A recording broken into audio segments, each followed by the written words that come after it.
Hello guys, నమస్తే, welcome back once again. ఇక్కడ కనిపిస్తుంది కదా, కలుపు మొక్కలన్నీ ఏరేస్తున్నాం అన్నట్టు.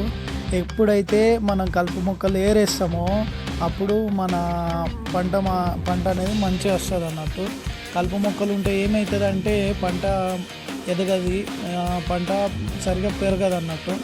మనం ఏం ఏరు వేసినా ఏది వేసినా ఈ కలుపు మొక్కలే తినేసి పంటను నష్టం చేపిస్తాయి అన్నట్టు. అందుకే ఈ కలుపు మొక్కలన్నీ మనం తీసేసుకుంటే మనకు కొత్తిమీర కానీ అంతా కానీ మంచిగా వస్తుంది అన్నట్టు. అందుకే మేము ఈరోజు ఏం చేస్తున్నామంటే ఇది మొత్తము క్లీన్ చేసుకుంటున్నాము. నిజంగా చూడండి గాయస్, ఇక్కడైతే మనమైతే పంటనైతే వేసుకున్నాం, కానీ కలుపు మొక్కలు ఎక్కడి నుంచి వచ్చినాయో తెలియదు అసలు మనకి. వీటిని అయితే ఎవరు వేసిరో తెలియదు, ఎట్లా వచ్చినాయో తెలియదు, కానీ మనం వేసిన పంటలు అవి కూడా ఒక పార్ట్ అయిపోయినాయి. అట్లాగే మన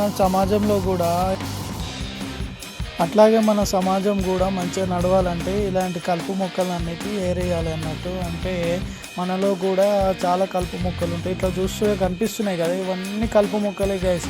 ఎక్కడ చిన్న ఉన్నాయి చూడు, అవి మాత్రమే మన పంట అన్నట్టు.